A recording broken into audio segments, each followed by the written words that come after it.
삶을 살아야 되겠다 하는 것을 다시 한번 생각해 보게 됩니다. 왜냐하면 우리가 살고 있는 이 은혜 시대가 끝나게 되면은 이제 7년이라고 하는 대환란 시대가 오는데, 그 시대에는 지금 우리가 살고 있으면서 날씨가 조금 덥고 뭐 오존층이 강하고 뭐 이런 것들이 결코 그때 가서 그때 그들이 당하는 것과는 비교할 수 없는 이런 시대에 우리가 살고 있다고 하는 것을 생각할 때에 더더욱 그렇습니다. 여기 여섯째 인이 떼어지자 하나님께서 창조한 우주 만물들 모든 것들에게 큰 변화가 오는 것을 볼 수가 있습니다. 먼저 큰 지진이 났습니다.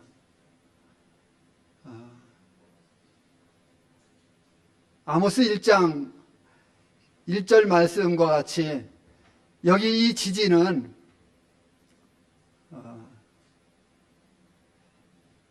문자 그대로의 지진이라고 받아들일 수밖에 없습니다. 그리고 학계의 예언과 정확하게 일치하기도 합니다. 학계서 2장 6절에 만군의 여호와가 말하노라, 조금 있으면 내가 하늘과 땅과 바다와 육지를 진동시킬 것이요 라고 했는데, 바로 이 지진은 물론 주님께서 마태복음 24장 7절 말씀에서 제자들에게 예언해 놓으신 말씀과도 같습니다. 우리는 노아 홍수 이후로 지금까지 온 세상에 여러 모양으로 수없이 많은 지진들이 있었다고 하는 것에 대해서 잘 알고 있습니다.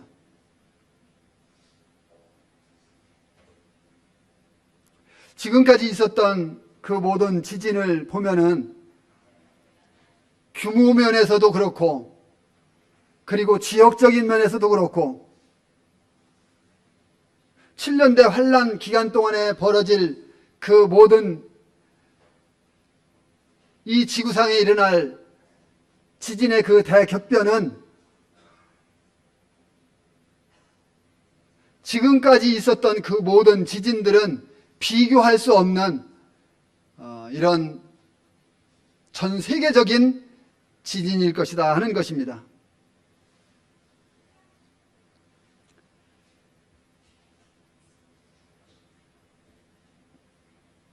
여기 12절에서 큰 지진이라고 말합니다.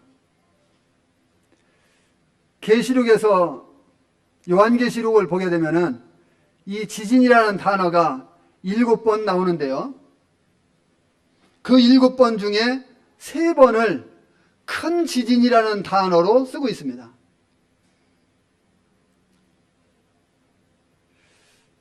이 큰 지진, 첫 번째는 이 본문의 12절에 큰 지진이라고 말씀해 주고 있고,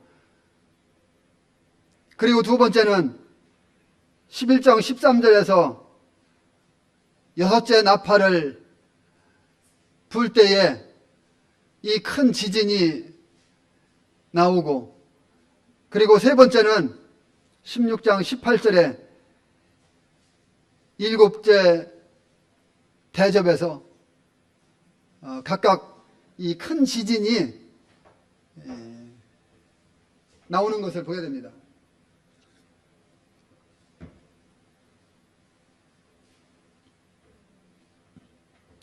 예수 그리스도께서 지상 재림하시기 전에 공중재림이 아니라 지상재림입니다. 7년 대환란이 끝날 무렵, 끝나는 시점에서 이제 우리 주님께서 지상에 재림을 하시게 되는데, 그 지상재림 하시기 전에 이 땅은 아주 특별한 엄청난 진동을 겪게 될 것입니다. 그리고 해가 검은 털로 짠 상복같이 검어진다고 말씀하고 있는 것을 보게 됩니다. 이 지진학자들과 지구 물리학자들은요, 과거에 이 지구의 대재앙이 지구 표면을 휩쓸 것 같다고 하는 것에 대해서 인정들을 하고 있는 것을 보게 됩니다.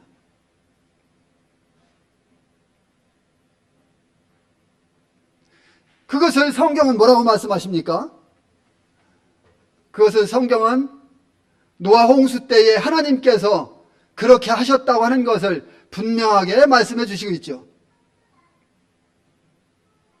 많은 성경학자들이라든가 또 그냥 일반 과학자들이라든가 이 모든 사람들이 무엇을 연구하려면은 성경을 통해서 성경으로 가서 연구를 하고 거기에서 해답을 얻는다고 그래요.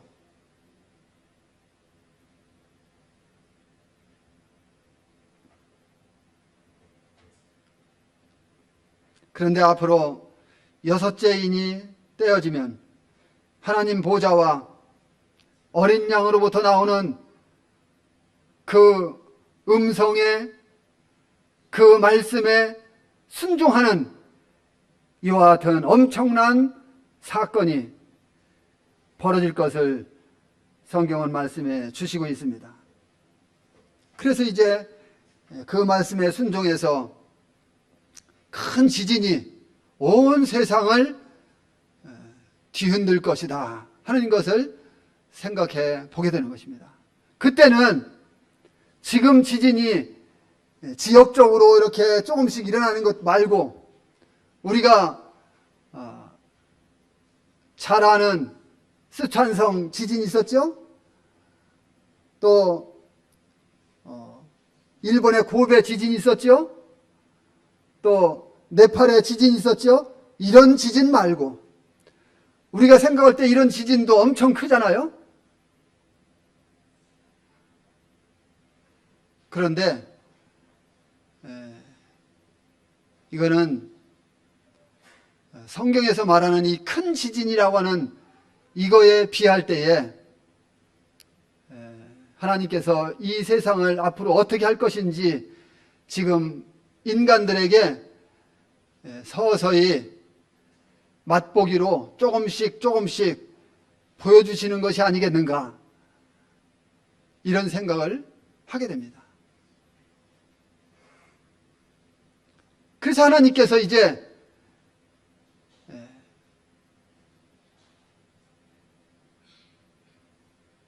온 세상을 뒤흔들 이 무서운 지진을 명하실 날이 얼마 남지 않았다고 하는 것입니다. 지금까지 있었던 이 과거의 지진과 화산 폭발을 보면은 엄청난 화산재를 품어내고 가스를 대기로 품어내서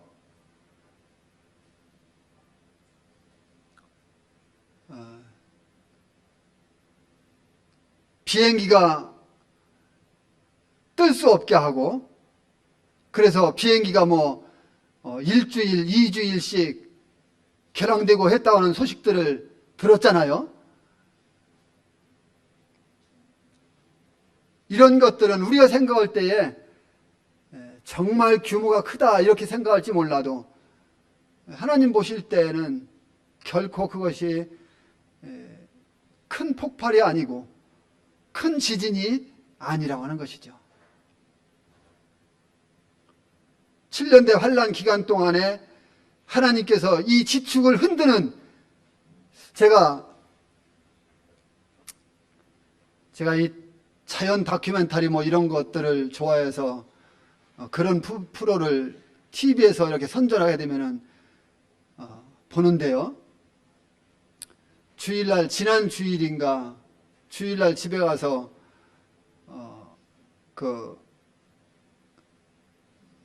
TV에서 나오는 그 프로를 봤는데, 심해로 들어가서 촬영한 프로가 있었어요. 혹시 보신 분들이 있는지 모르겠어요. 그런데요, 놀라운 것은 그 심해에 불덩어리가 마치 어디입니까? 하와이에 그 불이 이글이글 끓고 막 넘실넘실하고 흘러내리고 막 그러잖아요. 이런 것이 그 심해에서 지금 그렇게 하고 있더라고요. 와, 그걸 보고 내가 깜짝 놀랐어요.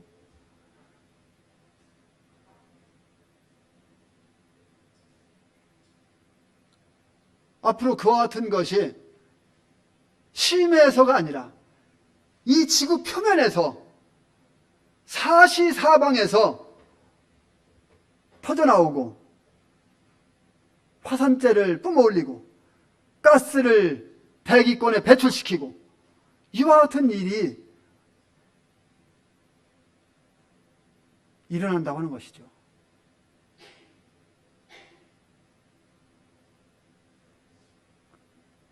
지금은 돈만 있으면 사는 시대, 살기 좋은 시대,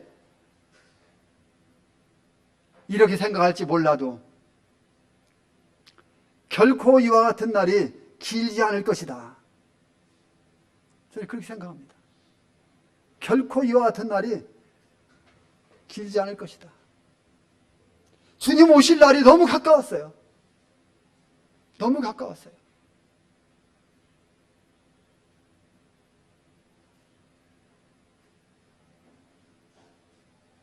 저는 얼마 전에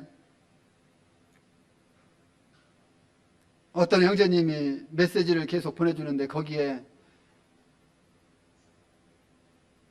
심각한 메시지를 읽어봤습니다. 이 세상은 다 됐어요. 이 세상은 썩을 대로 썩었고 더 이상 이제 하나님께서 눈 감아주실 수 없는 죄가 이제 관영해서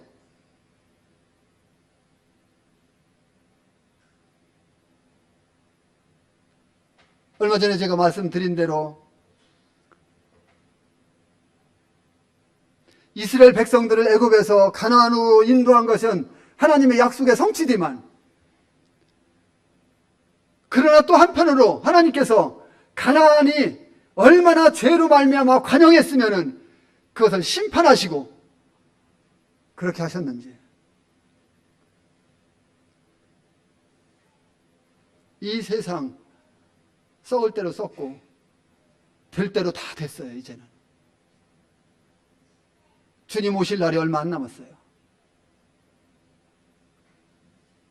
그럼 물론 우리 성도들은 이제 들림받지요. 우리 성도들은 환난 시대에 거치지 않고 환난 시대에 들어가지 않고 우리 성도들은 공중으로 순식간에 마치 차석이 쇳덩어리를 끌어올리듯이 순식간에 주님이 공중까지 오시면은 이제 들림받게 됩니다.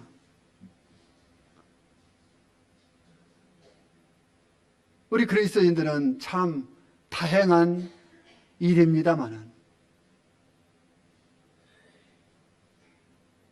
그렇지 않은 사람들은 하나님의 그 무서운 진노, 7년대 환난 그 기간을 고스란히 다 당해야 되는 무서운 날이 온다고 하는 것이죠.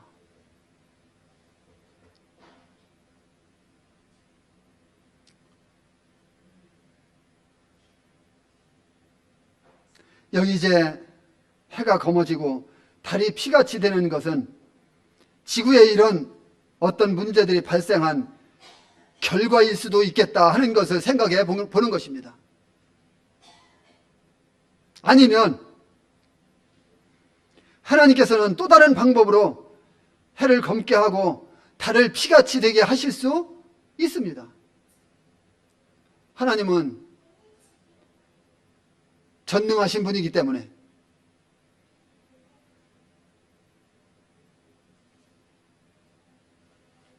그러나 저는 이 말씀들을 볼 때에 그럼에도 불구하고 이 자연적인 것을 통해서 하나님께서 그렇게 하실 수 있지 않겠는가, 이런 생각을 해보게 되는 것입니다. 생각해 보세요. 어느 한 지역에 화산이 폭발해서 화산재가 수없이 몇천 킬로 올라간다고 하는데, 그래서 비행기가 뜰 수 없고 며칠, 몇 주 결항이 되는데 사람이 다닐 수가 없고 그 화산재에 의해서 한 도시가 초토화되고, 그런데 그 한 지역만 그런 게 아니라 지구 전체 곳곳에서 이와 같은 일들이 벌어지는데 어떻게 되겠습니까? 어떻게 될까요?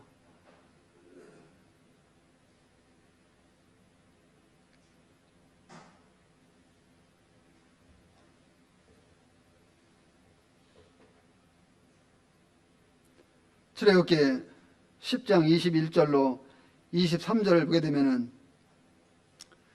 바로가 이스라엘 백성들을, 하나님 명령에 의한 이스라엘 백성들을 보내줘야 되는데 보내주지 않으니까 하나님께서 10가지 재앙을 내리셨죠.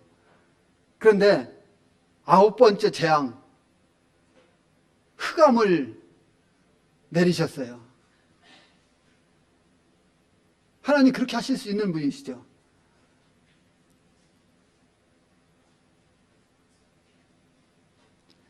하나님이 창조한 것들을 통해서 자연적인 발생으로 그렇게 하실 수도 있지만, 또 하나님은 하나님의 다른 특별한 방법으로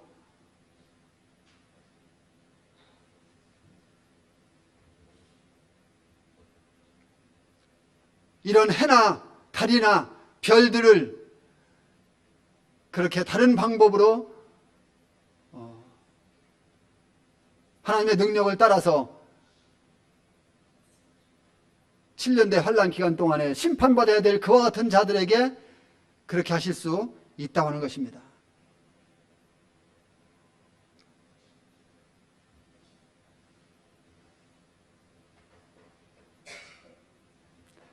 이와 같이 하나님께서 환난 시대에도 하나님의 특별한 방법을 사용하실 수 있다 하는 것을 우리는 잊어서는 안 됩니다. 그럼에도 불구하고 나는 자연스럽게 이와 같이 생각해 볼 수 있는 것은, 여기 큰 지진과 화산 폭발은 전 세계적으로 일어나는 것이기 때문에 그 화산 활동에 의해서 엄청난 일들이 벌어질 수 있지 않겠는가 하는 것을 생각해 보게 됩니다. 여하간 이것은 요엘 선지자가 예언한 말씀이 문자 그대로 이루어질 것이다 하는 것을 저는 믿고 있습니다. 요엘서 한번 보실까요?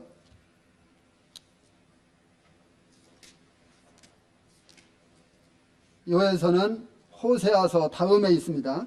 요엘서 2장 30절, 구약성경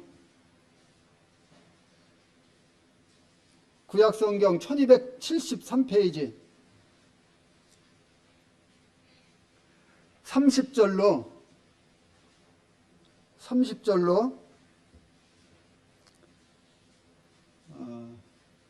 32절까지 읽어드리겠습니다.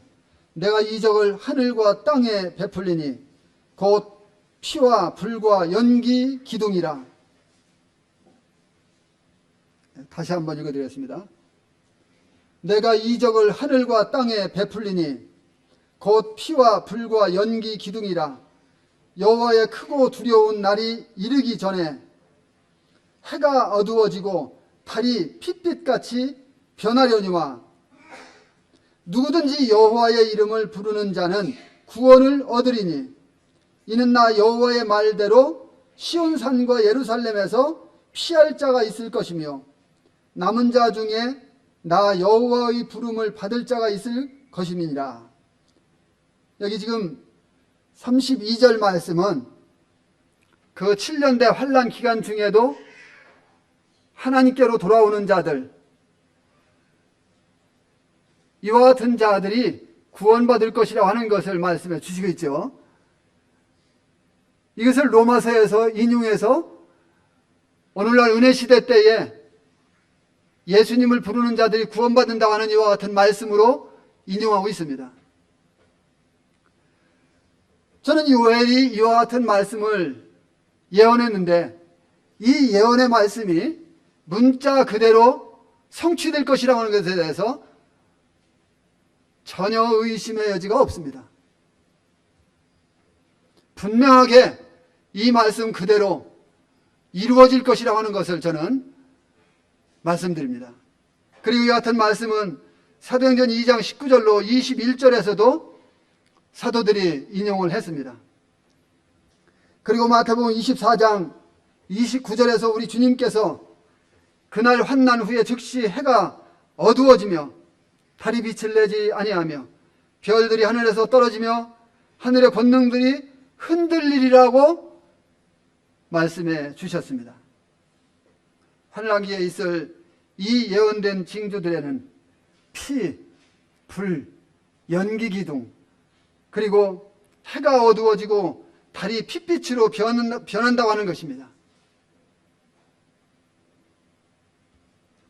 이 모든 일들이 7년대 환란 기간 동안에 있을 일들이라고 하는 것입니다.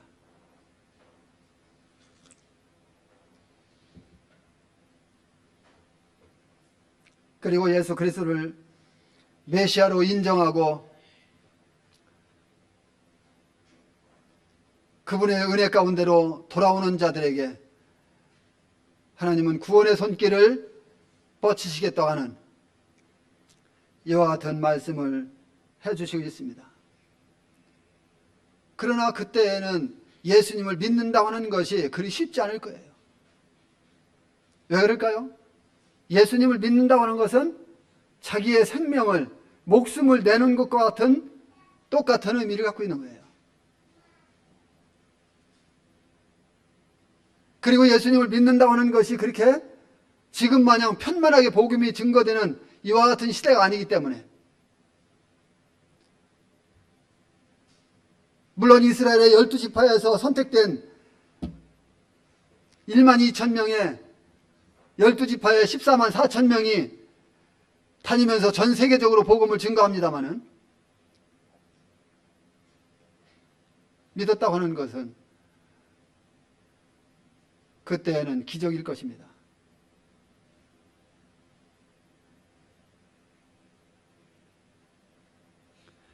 요한계시록 6장 13절 말씀을 한번 보면 하늘의 별들이 무화과나무가 대풍에 흔들려 설익은 열매가 떨어지는 것 같이 땅에 떨어지게 된다, 이렇게 말씀을 하고 있습니다.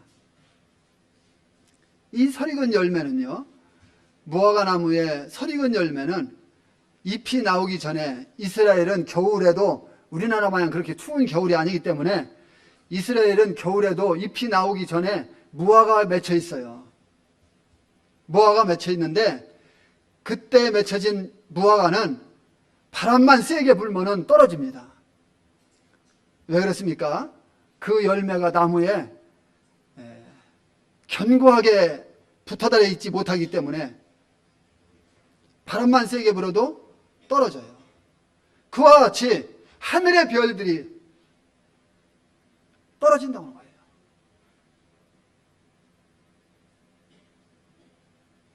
거예요. 여기에 이 별들이 떨어진다고 하는 것을 한번 생각해 보면은요, 이것은 화산의 활동이 천체와 지구 사이에 발생하는 그런 문제들 때문일 수도 있습니다. 그 문제는 유성과 같이 태양계 저편에서 지구 사이를 지나가는 어떤 물체가 원인일 수도 있는 것입니다. 그것이 지구로 돌진하여 대기권에서 큰 빛을 발하고 폭발하게 된다면 하늘에는 어떻게 되겠습니까? 하늘에는 그때 폭발한 물질들이 수없이 많은데 그것들이 떨어지는 것이 바로 별이 떨어지는 것 같이 보이지 않겠는가? 저는 이런 생각을 해봅니다. 물론 아까 말씀드린 대로 하나님께서 하나님의 능력으로 하나님의 방법을 동원해서 우리가 생각하는 것 이상의 것을 하실 수 있습니다. 2013년 2월 15일에 러시아 첼리아빈스크에 떨어져 폭발했던 이 유성체 운석의 처음 실제 크기는 15m에서 20m 정도의 크기였다고 그래요. 옛날에 한번 러시아에 떨어졌던 그 운석에 대해서 뉴스에 나온 적이 있었지요. 혹시 기억하시는 분들 모르겠어요. 그래서 제가 그것이 어렴풋이 기억이 나서 이 말씀을 준비하면서 네이버 들어가서 한번 찾아봤어요. 그런데 정확하게 거기에 기록이 되어 있더라고요. 처음에 크기는 이 15m에서 20m쯤 되는데 무게는 약 10톤 정도. 그리고 그것이 얼마나 큰 폭발력을 갖고 있느냐, 그 덩어리 하나가 그대로 떨어지면은 TNT 500kT, TNT 500kT이 도대체 얼마나 되나 하고서 제가 쭉 읽어봤어요. 계속 다. 그런데 히로시마에 떨어진 원자탄의 23배. 그러면은 만약에 15m에서 20m 정도 되는 원래 그 운석이 그냥 그대로 지구로 떨어지면 어떻게 될까요? 뭐 초토화 되는 거죠, 뭐. 제가 생각할 때 그 정도면은 만약에 그것이 그냥 그대로 러시아에 떨어졌다. 그럼 러시아는 그냥 다 날아갔을 것 같아요.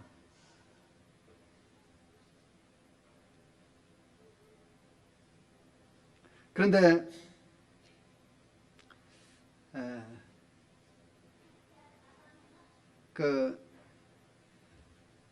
러시아의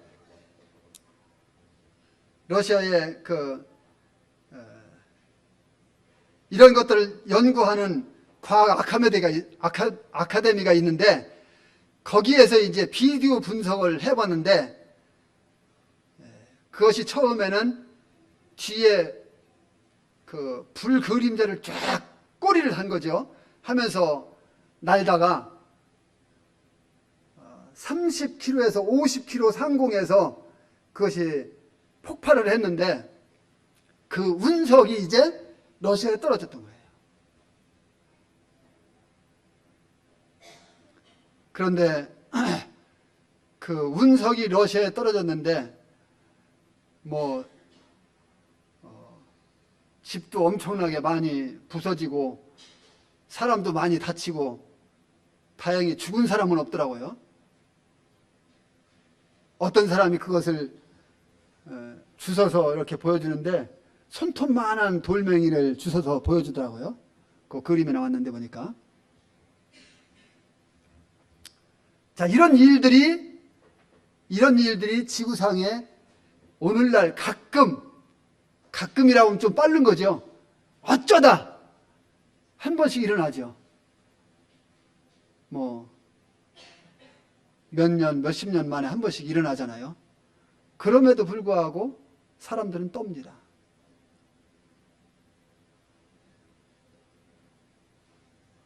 그런데 7년대 환란 기간 동안에 하늘에서 별이 떨어진다고 했어요.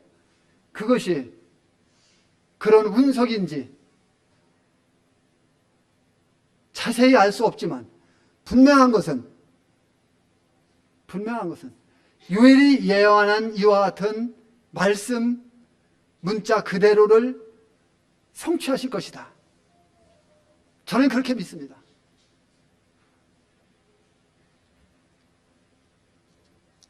(14절) 말씀 보시겠습니다.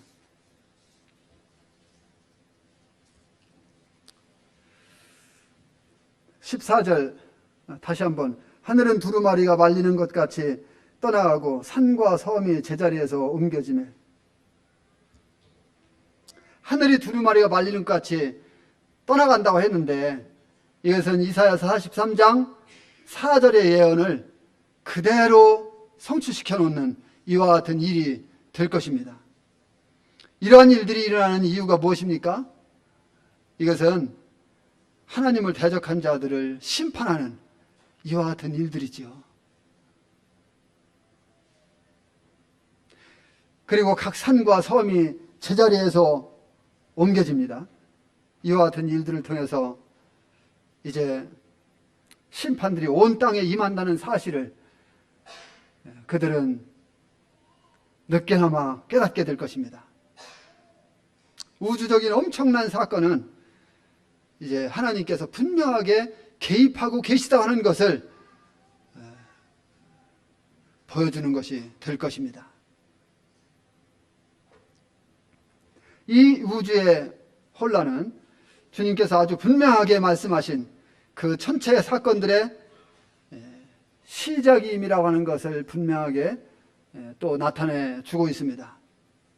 앞에서 말씀드린 대로 마태복음 24장 29절에 그날 환난 후에 즉시 해가 어두워지며 달이 빛을 내지 아니하며 별들이 하늘에서 떨어지며 하늘의 권능들이 흔들리리라 했는데 이 징조들은 여섯째 인이 떼어지면서 시작되고 있는 것을 보게 됩니다. 이 여섯째 인에서 시작되어서 또 여섯째 나팔에서 지속되고 이와 같은 일들이 강화되다가 이제 일곱째 대접에서 최고 절정에 이르는 이와 같은 무서운 날이 온다고 하는 것입니다. 15절로 16절을 보면은 땅의 임금들과 왕족들과 장군들과 부자들과 강한 자들과 모든 종들과 자유인이 굴과 산들과 바위 틈에 숨어 산들과 바위에게 말하되 우리 위에 떨어져 보좌에 앉으신 이의 얼굴에서 와 그 어린 양의 진노에서 우리를 가리라. 이때는요 빈부 남녀노소 신분 여하 가릴 것이 없습니다. 누구나 다 땅에 거하는 모든 사람들이 두려움과 공포로 말미암아 굴과 바위 틈에 숨어서 제발 바위야 나한테 떨어져라. 나를 좀 가리워줘라.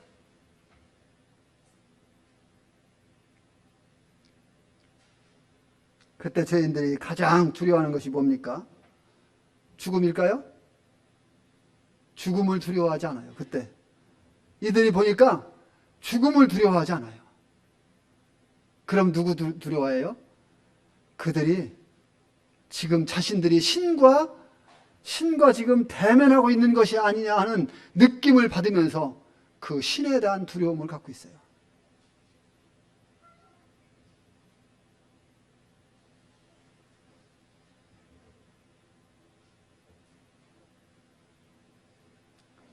우주의 사건들은 인간의 연약함을 보여주게 되고 인간 스스로가 하나님을 대면하고 있다고 하는 것을 깨닫게 되는 그날이 될 것입니다.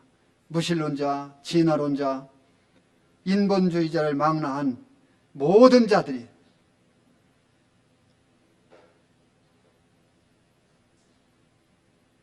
살아계신 하나님을 공공연하게 부인해 왔습니다. 지금도 부인하고 앞으로 부인할 것이고, 그래서 이제 살아계신 하나님과 어린 양 되신 예수 그리스도를 인정하지 않을 수가 없을 때가 그들에게 닥치는 것입니다. 무서운 날이죠. 그럴지라도 그들은 회개하고 자비를 구하는 대신 어떻게 합니까? 자신들이 부인해온 창조주 하나님을 증거하는 그 바위를 들어서 자기들한테 떨어지라고, 자기들을 가려달라고 이렇게 이야기합니다. 이것은 호세아 선지자의 예언의 성취입니다. 호세아 10장 8절에 보면은 그때 그들이 산더러 우리를 가리라 할 것이요 작은 산더러 우리 위에 무너지라 하리라. 그때 그들이 누구의 얼굴을 보기 싫어합니까? 누구의 얼굴을 보기를 두려워합니까? 계시록 6장 16절에 보좌에 앉으신 하나님입니다. 보좌에 앉으신 하나님.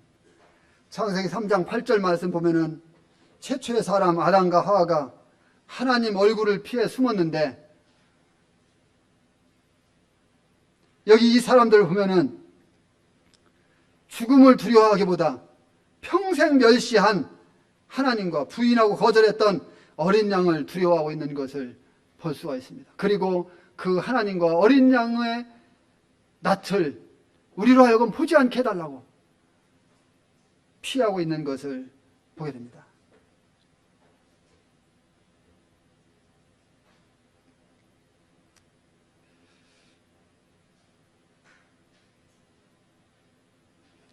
이제 17절 보면은 큰 진노의 날이라고 말씀하십니다. 이 진노는 하나님의 굳은 결심이라고 볼 수가 있습니다.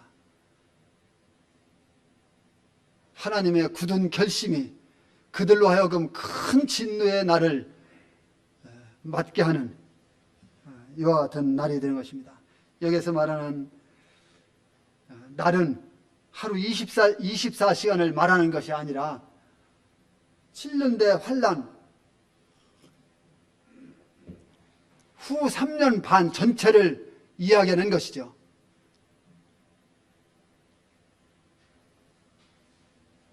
이 마지막 때에 있을 하나님의 진노에 관한 경고는 역사적으로 보면은 이 역사를 걸쳐서 계속 경고해 왔던 것을 보게 됩니다. 그 경고 중에 선지자들이 수없이 많이 있었고,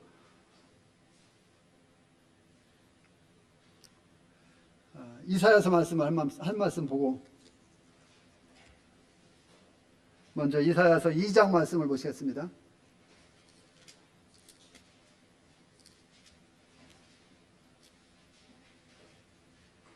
이사야서 2장 19절로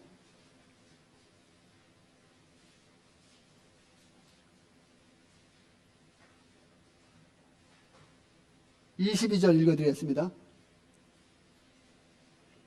사람들이 아멜과 토굴로 들어가서 여호와께서 땅을 진동시키시려고 일어나실 때에 그의 위엄과 그 광대하심의 영광을 피할 것이라.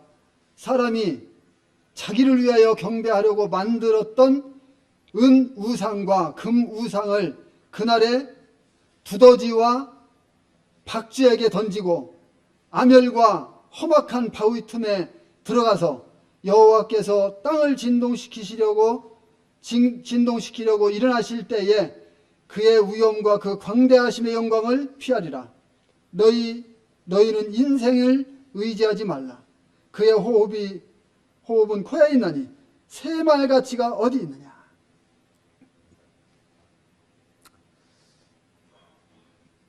예수 그리스도를 거절하고 예수 그리스도로 말미암아 복음을 듣고 구원받을 수 있는 이와 같은 것을 거절했던 이러한 사람들이 그때 가서는 이제 자기들이 섬기기 위해서 만들었던 금 우상, 은 우상, 이와 같은 모든 우상들을 박쥐와 두더지에게 던져버리고 아멸과 토굴 속으로 숨을 것이다. 그러면서 인생들아, 너희가 뭐냐? 너희 호흡이 어디 있느냐? 수에 칠 가치가 없다. 누구를 의지해야 되느냐? 창조주 하나님, 이 세상을 심판하실 하나님, 그분을 의지해라. 그분께 피하라 하는 것입니다.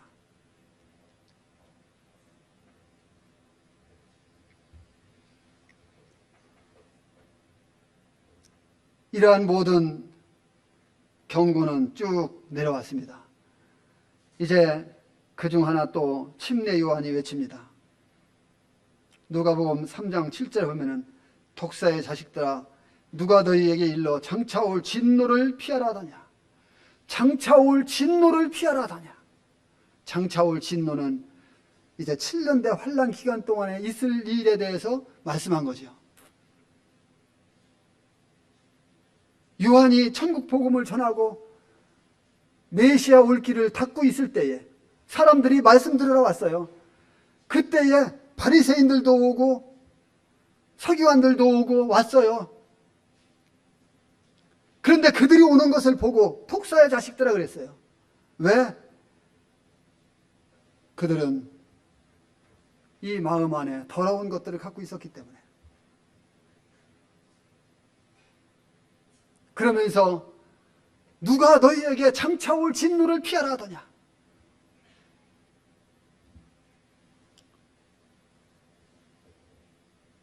(17절) 말씀 다시 한번 읽고 마치겠습니다. 그들의 진노의 큰 날이 이르렀으니 누가 능히 서리오 하더라. 누가 능히 서리오. 누가 능히 서리오. 그날에 아무도 하나님 앞에서 그것을 그대로 감당하면서 받을 사람이 없다고 하는 것입니다. 감사합니다.